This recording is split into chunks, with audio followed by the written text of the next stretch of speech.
ஹல்லேலூயா. இந்த வாய்ப்பை கொடுத்த என் தேவனுக்கு முதலாவதாக நன்றி செலுத்துக்கிறேன். அடுத்தபடியாக கூட ஐயாவுக்கும் அம்மாவுக்காகவும் நன்றி செலுத்துக்கிறேன். போன வாட்டி சுமக்கும் சந்தோஷத்தை குறித்து ஏசப்பா எனக்கு கொடுத்த டாபிக் வச்சு பேசினேன். இந்த வாட்டி அது மாதிரி ஏதாச்சும் ஒரு சந்தோஷத்தை குறித்து தான் நம்ம பேச போகிறோம் அப்படின்னு சொல்லி நான் நினச்சேன். அப்புறம் என் கையில் நோட்டீஸ் கொடுக்கும்போது என் பேருக்கு நேரம் என்ன டாபிக் இருக்குதுன்னு சொல்லிட்டு நான் பார்க்கும்போது நித்திய ஜீவன் சொல்லிட்டு அந்த டாபிக் இருந்துச்சு. அந்த டாபிக் பற்றி எனக்கு பேச தெரியுமோ தெரியாது, ஆனால் அந்த டாபிக் பார்த்த உடனே எனக்கு ரொம்ப சந்தோஷமாக இருந்துச்சு. ஆண்டவர் அந்த வார்த்தை கொடுத்தது எனக்கு ஒரு கிஃப்டாக, ஒரு சர்ப்ரைஸாக நான் நினைக்கிறேன். ஆண்டவருக்கு நன்றி செலுத்துக்கிறேன் அந்த வார்த்தை கொடுத்ததுக்காக. நித்திய ஜீவனன்னு சொல்லிட்டு நம்ம எல்லாருக்கும் தெரியும். புதுசாக வந்தவங்களுக்கு ஒரு சிலருக்கு தான் தெரியாமல் இருக்கோம். நித்திய ஜீவனா என்னன்னு சொல்லிட்டு நம்ம பார்க்கலாம். வாசிப்போம். யோவான் 17வது அதிகாரம் 3வது வசனம்.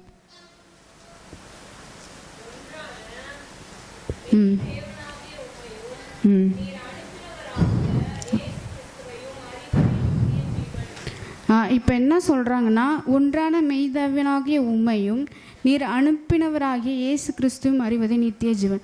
ஃபஸ்ட்டு நம்மளுக்கு நித்திய ஜீவன் வேணும்னா யாரை நம்ம அறியணும்னா இயேசு கிறிஸ்துவை அறியணும். ஏன் அறியணும் அப்படின்னா 1 யோவான் 5:11 வாசிங்க. 1 யோவான் 5:11.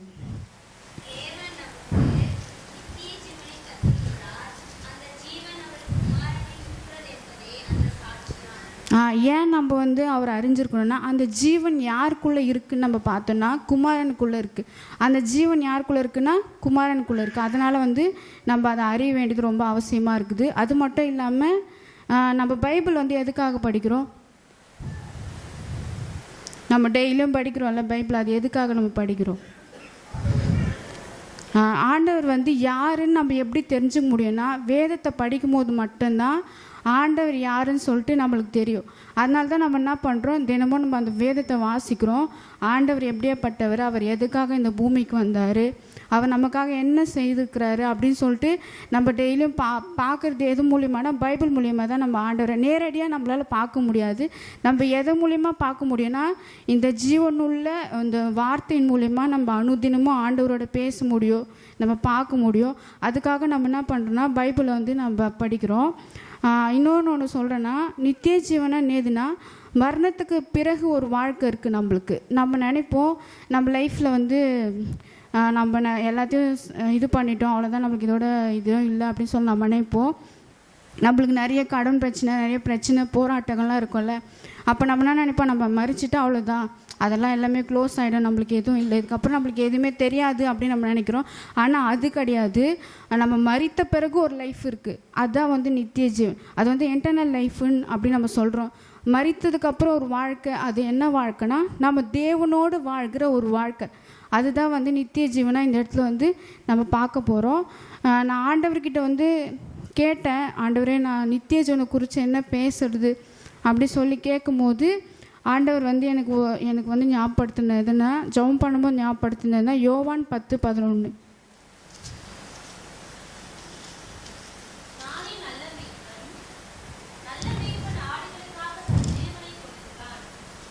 இதில் என்ன சொல்கிறாங்கன்னா, நானே நல்ல மேய்ப்பன், நல்ல மேய்ப்பன் ஆடுகளுக்காக தன் ஜீவனை கொடுக்குறான் அப்படி சொல்லியிருக்கு.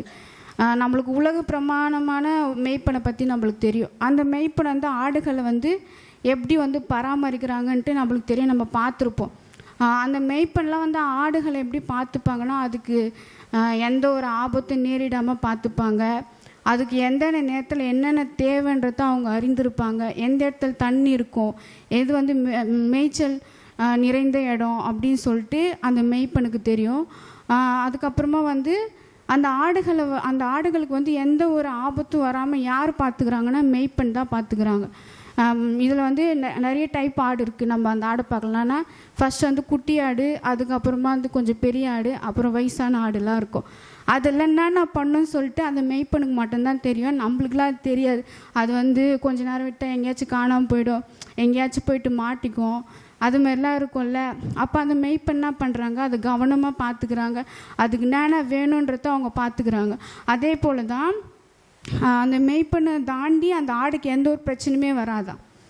ஏன்னா அந்த மேய்ப்பன் எப்படின்னா அதுக்கு வந்து ஒரு பாதுகாப்பாக நிற்பாங்க. மேய்ப்பங்கள்லாம் எப்படி நிற்பாங்கன்னா அந்த ஆடுக்கு முன்னாடி நிற்பாங்களா, பின்னாடி நிற்க மாட்டாங்களாம். ஏன்னா அதுக்கு ஏதாச்சும் பிரச்சனை வரும் அப்படின்னு சொல்லிட்டு அவங்களுக்கு தெரியும்ல. அதனால் அந்த மேய்ப்பன் என்ன பண்ணுவாங்களாம், முன்னாடி நிற்பாங்களாம். அவங்கள மீறி எந்த ஒரு ஓனாயும் அந்த ஆடை எதுவுமே பண்ணவே முடியாது. அதே போல் தான் இந்த உலகப்புறமான மேய்ப்பனே அப்படி பார்த்துக்கும் போது ஆவிக்குரிய நம்ம மேய்ப்பன் எப்படியாப்பட்டவராக இருக்காருன்னா நல்ல மேய்ப்பனாக இருக்கிறாரா. அவருடைய குவாலிட்டி பார்த்திங்கன்னா நல்ல பண்புடையவராக இருக்கிறாரு சொல்லிட்டு நம்ம இதில் பார்க்குறோம். மேய்ப்பன்னா வந்து நம்ம எவ்வளோ நல்லது செஞ்சாலும் அவ்வளோ சீக்கிரம் நல்லவங்க அப்படின்னு நம்மளை சொல்லிட மாட்டாங்க. ஆனால் ஆண்டவர் வாழ்ந்த அந்த காலத்தில் பாருங்கள் நல்ல மேய்ப்பன் அப்படின்னு சொல்லியிருக்காங்க. அவருக்குள்ளே எவ்வளோ ஒரு நல்ல பண்பு, குட் குவாலிட்டி இருந்திருக்கு பார்த்தீங்களா.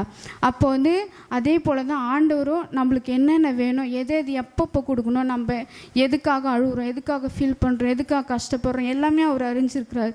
அந்த மேய்ப்பனை காட்டிலும் இந்த மேய்ப்பன் நம்மளுக்கு என்ன பண்ணுறார், நல்ல மேய்ப்பன் என்ன பண்ணுறார், நமக்காக ஜீவனை கொடுக்குறாரு சொல்லி நம்ம பார்க்குறோம். அதுக்கப்புறமா வந்து நம்ம எதற்காக அழைக்கப்பட்டோம் அப்படின்னு சொல்லிட்டு நம்ம பார்க்கலாம்.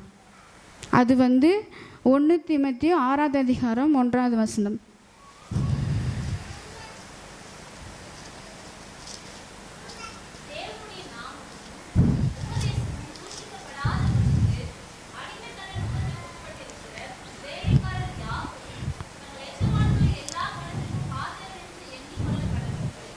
இல்லை அது இல்லை, சாரி.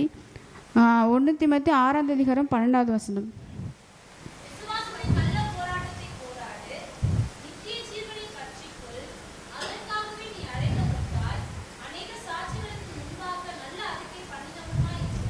நம்ம எதற்காக அழைக்கப்பட்டிருக்கோம், நித்திய ஜீவனை பற்றி கொள்றதுக்காக அறிந்திருக்கிறோம். ஆனால் இந்த நித்திய ஜீவன் நம்ம ஃபஸ்ட்டு பற்றி கொள்ளணும்னா அதுக்கு ஒரு கண்டிஷன் இருக்குது. என்னதுன்னா விசுவாசிக்கணுமா.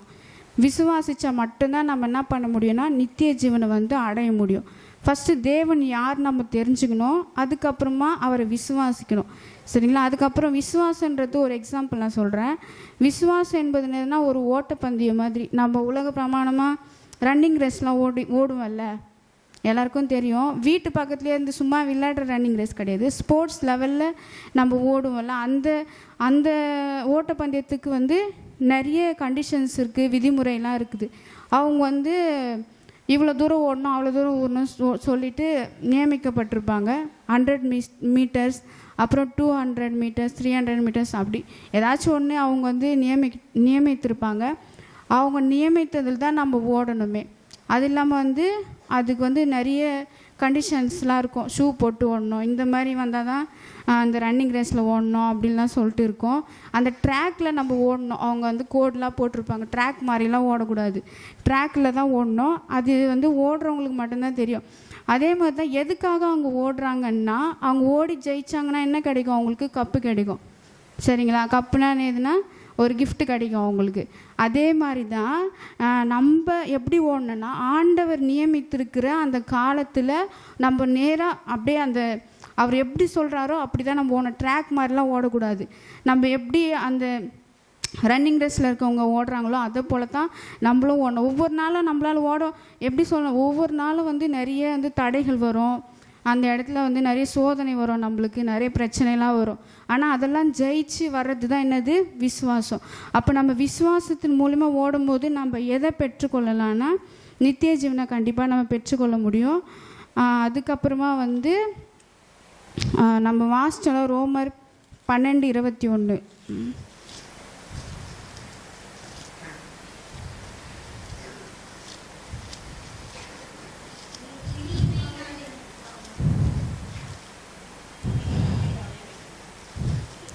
ரோமர் 5:12-21.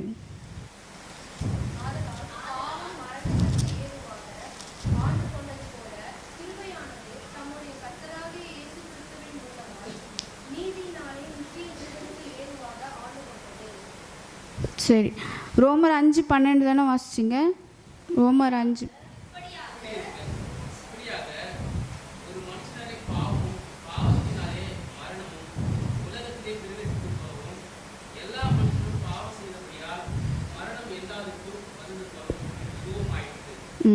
இதில் வந்து நம்ம இந்த சாப்டரில் என்ன பார்க்க போகிறோன்னா, ஃபஸ்ட்டு வந்த ஆதாமால் நம்மளுக்கு என்ன கிடச்சிச்சு, ரெண்டாவதாக வந்தவர் நம்மளுடைய இயேசு கிறிஸ்துவால் நம்மளுக்கு என்ன கிடச்சிதுன்னு சொல்லிட்டு நம்ம பார்க்க போகிறோம்.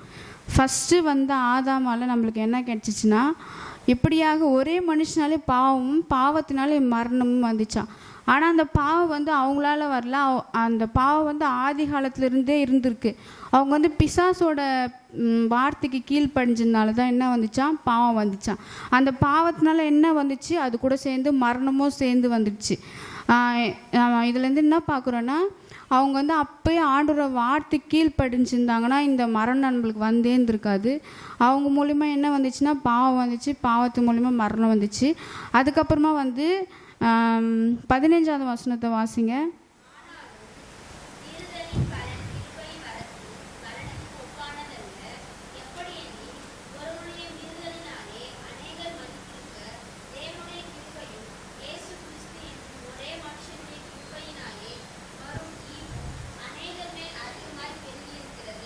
இதில் என்னென்ன பார்க்குறோன்னா, அவங்க வந்து ஆண்டவர் சொன்னது கேட்காம அந்த விஷயத்தில் மீறிட்டாங்கள்ல.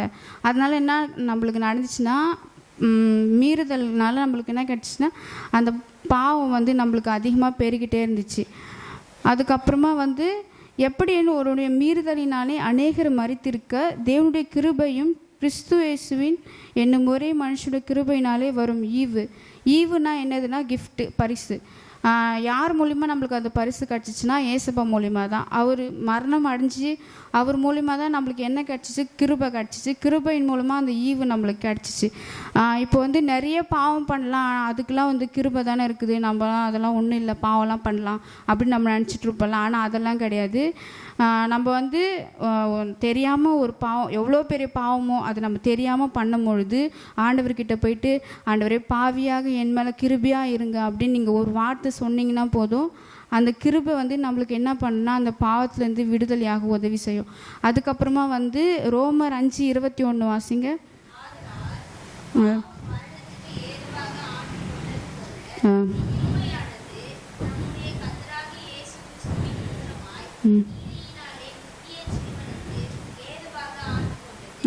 இந்த வசனத்தில் என்ன சொல்கிறாங்கன்னா, ஆதலால் பாவம் மரணத்துக்கு ஏதுவாக ஆண்டு கொண்டது போல். இப்போ வந்து பாவம் பண்ணிட்டா வசனமே சொல்லுக்கு பாவத்தின் சம்பளம் வந்து மரணம்னு சொல்லிட்டு. ஆனால் இந்த இடத்துல பாருங்கள், ஆதலால் பாவம் மரணத்துக்கு ஏதுவாக ஆண்டு கொண்டது போல் கிருபையானது நம்முடைய கர்த்தராகிய இயேசு கிறிஸ்துவின் மூலமாக நீதினால் நித்திய ஜீவனுக்கு ஏதுவாக ஆண்டு கொண்டது. பாவம் ஆண்டவர் மட்டும் நம்ம கூட இல்லைன்னா, நம்மளை அவர் தெரிஞ்சிக்கலைன்னா பாவியாக நம்மளாம் எப்பயும் மறித்து போயிருப்போம். ஆனால் ஆண்டவர் வந்து நம்மளை தெரிஞ்சு கொண்டதுனால நம்மளுக்கு வந்து அந்த கிருபை கிடச்சிச்சு. கிருபை கிடச்சதுனால தான் நம்ம எப்படி இருக்கோன்னா இப்போ ஜீவனோடு இருக்கிறோம். இவங்களாம் என்ன பண்ணாங்கன்னா, நியாயப்பிரமாணம் ஒன்று இருக்குது, அந்த நியாயப்பிரமாணத்தை வந்து மீறி இருந்தாங்க. நியாயப்பிரமாணம் சட்டத்தை வந்து மீறுற மாதிரி தான். இது வந்து செய்யணும், எது செய்யக்கூடாது அப்படி சொல்லிட்டு அந்த நியாயப்பிரமாணத்தில் இருக்கும். அது வந்து தேவனோடு வழி நடத்துறதுக்கு தான். ஆனால் இவங்க என்ன பண்ணாங்க, அந்த நியாயப்பிரமாணம் எல்லாத்தையுமே வந்து அவமதிச்சுட்டு நிறைய பாவத்துக்குள்ளே போயிட்டாங்க. ஆனால் ஆண்டவரோட கிருபை மட்டும்தான் எதுக்கு ஏதுவாக நடத்திச்சுன்னா நித்திய ஜீவனுக்கு ஏதுவாக நடத்திச்சான். இதுலேருந்து நம்ம என்ன பார்க்குறோன்னா, 2வது வந்த தேவனுடைய வார்த்தை வந்து அவர் வந்து கீழ்ப்படிஞ்சார். இந்த ஆதாம் வந்து கீழ்ப்படையில். ஆண்டவர் வந்து தேவனுடைய வார்த்தை கீழ்ப்படிஞ்சதுனால நம்மளாம் வந்து இப்போ நித்திய ஜீவனுக்கு எதுவாக இருக்கிறோம். அவர் மூலிமா தான் நம்மளுக்கு கிருபைன்ற ஒரு கிஃப்ட்டு நம்மளுக்கு கிடச்சிச்சு. இப்போ எனக்கு மட்டும் அது கிஃப்ட் இல்லை, நம்ம எல்லாருக்குமே கிஃப்ட்டு தான். நம்ம இந்த நாள் ஜீவனோடு இருக்கிறனாலே அது அவரோட கிருபை மட்டும்தான். நான் வந்து ஏசப்பா கிட்ட சொன்னேன், ஏசப்பா நித்திய ஜீவனை குறித்து நான் என்ன பேசுறது எனக்கு தெரியல, எனக்கும் அதுக்கும் என்ன சம்மந்தம் இருக்குது. நிறைய பேர் பேசினாங்க, அவங்களோட டாப்பிக்கோடலாம் அந்த டாபிக் அவங்களுடைய வார்த்தையோடலாம் அந்த டாபிக் ஒத்து போச்சு. நான் எதை குறித்து நான் சொல்ல போகிறேன் அப்படின்னு சொல்லிட்டு நான் ரொம்ப பயந்துகிட்டே இருந்தேன். அப்போது நான் யோசிச்சுட்டே இருந்தேன். அப்போ ஒரு நாள் ஜெபம் பண்ணேன், நித்திய ஜீவனை குறித்து எனக்கு என்ன இருக்குது ஏசப்பா அப்படி சொல்லிட்டு. அப்போ தான் எனக்கு ஞாபகம் வந்துச்சு, நான் தினமும் ப்ரேயர் பண்ணுறதே நான் மறந்துட்டேன். ப்ரேயர் பண்ணும்போது என்ன சொல்லிட்டு நம்ம ப்ரேயர் பண்ணுவேன், எனக்கு ஜீவனோடு வச்சதுக்கு நன்றி ஏசப்பா அப்படின்னு சொல்லிட்டு டெய்லியுமே காலையில் எழுந்தும்போது நான் ப்ரேயர் பண்ணுவேன். அதையும் நான் மறந்துட்டேன். ஏசப்பா தான் எனக்கு ஞாபகப்படுத்தினார். எதுக்காக நான் அதை சொல்கிறேன்னா, நம்மளுக்கு எதனா ஒரு பிரச்சனை, ஒரு கஷ்டம் அப்படிலாம் வரும்போது ஃபஸ்ட்டு நம்ம என்ன சொல்லுவோன்னா, நம்ம ஏன் தான் உயிரோடு இருக்கோம், நம்ம இருக்கத்தோடு இல்லாமே போயிடலாமே, அது எல்லாருமே நம்ம சொல்லுவோம். ஏன் நான் அடிக்கடி அதை சொல்லுவேன், வீட்லேயே சொல்லுவேன். அது இல்லாமல் ஏசப்பாக்கிட்டே நான் நிறைய டைம் சொல்ல ஆரம்பிச்சிட்டேன், ஏன் தான் ஏசப்பா என்னை வச்சுருக்கீங்க, நான் ஏன் தான் இருக்கணும் அப்படிலாம் சொல்ல ஆரம்பிச்சிட்டேன். அப்படிலாம் சொல்லிட்டு அப்புறம் கொஞ்ச நாள் ஜாலியாக தான் நல்லா இருந்தேன். திடீர்னு என்ன ஆயிடுச்சுன்னா, கம்பெனிக்கு போகும்போது ஒரு ஆக்சிடெண்ட் நடந்துச்சு. எதை எதிர்பார்க்கவே இல்லை அப்படி நடக்கும்னு சொல்லிட்டு. அப்படி நடந்துச்சு. நான் வந்து டிவியில் தான் பார்த்துருக்கேன் ஆக்சிடெண்ட்னா எப்படி இருக்கும் அப்படின்னு சொல்லிட்டு. ஆனால் நேரடியாகவே நான் அதை பார்த்தேன், அது உணர்ந்தேன். அப்போ வந்து எதிரில் வந்து கார் வந்துச்சு, ரொம்ப ஃபாஸ்ட்டாக வந்துச்சு. பஸ்ஸும் ரொம்ப ஃபாஸ்ட்டாக போச்சு. இதில் வந்து நான் ஜீவனோடு இருக்கிறனாலே இப்போவும் சொல்கிறேன், ஆண்டவரோட கிருபை தான். ஆனால் எனக்கு எதுவுமே ஆகலை. என்ன ஆச்சுன்னா, எனக்கு மூக்குலேருந்து பிளட்டு மட்டும்தான் வந்துச்சு. அதுக்கப்புறம் கொஞ்சம் நேரம் கழிச்சு மூக்கு மட்டும்தான் இதுவாகிடுச்சு போல் அப்படின்னு நினச்சேன். ஃபஸ்ட்டு இடிச்சிட்ட பொழுது நான் என்ன நினச்சேன்னா, அவ்வளோதான், நம்ம ஃபேஸ்லாம் போயிடுச்சு, அவ்வளோதான், இதுக்கப்புறம் நம்ம எதுவுமே பண்ண முடியாது போல இருக்குது அப்படின்னு நினச்சேன். அதுக்கப்புறமா பார்த்தா மூக்குலேருந்து மட்டும்தான் பிளட்டு வந்துச்சு. இன்னும் கொஞ்சம் நேரம் பார்த்தா வாயில் அப்படியே வீங்கிடுச்சு. நான் அப்போயோ ஏசப்பாவை நினச்சேன், சரி நம்மளால இந்த சின்ன ஒரு வலியே நம்மளால் தாங்க முடியலையே அப்படி சொல்லி நான் நினச்சேன். அப்புறம் பிளட்டு ரொம்ப ஹெவியாக வந்துகிட்டே இருந்துச்சு. என் கூட மணி அக்கா இருந்தாங்க. அவங்க வந்து அவங்க ஷாலை நினச்சி அந்த மூக்கு மேலே வைக்கும் போது பிளட்டு கம்மியாகிடும் அப்படி சொல்லிட்டு ரொம்ப நேரம் அழுத்தி பிடிச்சிருந்தாங்க. ஆனாலும் அப்போயும் அது நிற்கவே இல்லை. அந்த ஷால் ஃபுல்லாக பிளட்டு தான் இருந்துச்சு. அதுக்கப்புறம் ரொம்ப நேரம் கழித்து தான் ஹாஸ்பிட்டலுக்கு போனோம். ஃபுல்லாக பிளட்டு வந்ததுனால எனக்கு எப்பவுமே மயக்கம், கேர் அந்த மாதிரிலாம் எதுவுமே ஆகாது. ஆனால் அந்த பிளட்டு அதிகமாக வர வர எனக்கு என்னென்னமோ ஆக ஆரம்பிச்சிச்சு. நான் ரொம்ப பயந்துட்டேன். அப்புறம் ஹாஸ்பிட்டலுக்கு போகும்போது என்னம்மாச்சு, நான் தான் சொல்ல வரேன் அப்படின்னு சொல்லி கேட்டாங்க. என்னால் சுத்தமாக பேசவே முடியல. ஏன்னா மூச்சு என்னால் விடவே முடியல. ஏன்னா அந்த அளவுக்கு பிளட்டு உள்ளே போயிட்டு கட்டிட்டு இருந்துச்சு. அவங்க சிசரு, பஞ்சு அதெல்லாம் எடுத்துகிட்டு வந்தாங்க. அதை பார்த்து நான் ரொம்ப பயந்துட்டேன். ஐயோ அவ்வளோதான், மூக்கெலாம் கட் பண்ண போகிறாங்க பிள்ளைங்க, ஆப்ரேஷன் பண்ண போகிறாங்க பிள்ளைக்குது அப்படின்னு சொல்லிட்டு நான் நினச்சிட்டேன். ஆனால் ஒன்றுமே இல்லை, உள்ளே பிளட்டு கட்டிட்டு இருந்துச்சுல, அதுதான் அந்த பஞ்சு அந்த சிசர் வச்சு எடுத்தாங்க. இது வந்து ஒரு சின்ன ஒரு அடி தான், அதுவே என்னால் தாங்க முடியல. அதுக்கே எனக்கு மூக்கிலலாம் ரத்தம் கட்டிட்டு கேராலாம் ஆயிடுச்சு. ஆனால் ஆண்டவர் பாருங்களேன், நமக்காக அந்த பாரமான சிலுவையை அவர் எடுத்து கொண்டு போனார். கூர்மையான ஆணியை வந்து அவர் புறக்கணிக்காமல் அது நமக்காக ஏற்றுக்கொண்டார். எனக்காச்சும் மூக்கிலேருந்து தான் பிளட்டு வந்துச்சு. ஆனால் ஆண்டவருக்கு அவருடைய தலையிலேருந்து கால் வரைக்குமே ஃபுல்லாகவே பிளட்டு. அவ்வளோ அடி, அவ்வளோ கொடுமையை, அவ்வளோ சித்திரவாதியை, அவ்வளோவா அவர் வந்து நொறுக்கப்பட்டார். அந்த இடத்துல கூட ஆண்டவர் அது வேணான்னு சொல்லவே இல்லை. ஏன் வேணான்னு சொல்லனா, அந்த நேரத்தில் அவர் நம்மளை மட்டும்தான் யோசித்தார், நம்மளை தான் நேசித்தார். அதனால தான் அது எல்லாவற்றையும் அவர் சகிச்சுக்கிட்டார். நம்ம ஒரு பேக் எடுத்துகிட்டு போகிறோன்னு வச்சிங்களேன், அது எவ்வளோ வெயிட்டாக இருக்கும், எப்படா அது எடுத்து வைப்போம், யார்கிட்ட கொடுப்போம் அப்படின்னு சொல்லி நினைப்போம். ஆனால் அவர் பாருங்களேன், அது அவர் கொடுத்தது அவர் கீழேயே அது வைக்கவே இல்லை. அவர் நமக்காக அது எடுத்துகிட்டு போனார். ஏன்? நம்ம மேலே வச்சுருந்த அன்பு தான். அவர் நமக்காக ஜீவனை கொடுத்துருக்கிறாரு. நம்ம அவருக்காக என்ன செஞ்சுருக்குறோம் நம்ம யோசித்து பார்க்கணும். நம்மளுக்கு மட்டும் நித்திய ஜீவன் கிடைக்கிறது பெருசு இல்லை. நம்மளை ஏசப்பா அறியாமல் நிறைய பேர் இருக்காங்க இல்லையா, அவங்களுக்கெல்லாம் நம்ம ஆண்டவரை பற்றி சொல்லி, நித்திய ஜீவன் ஒன்று இருக்குது, நித்திய ஜீவன் ஒன்று இருந்தால் தான் நம்ம ஆண்டவரோட கூட போயிட்டு வாழ முடியும் அப்படின்னு சொல்லி நம்ம சொல்லணும். கடைசியாக ஒன்று சொல்கிறேன். யோவான் 10ஆம் அதிகாரம் 17வது வசனம்.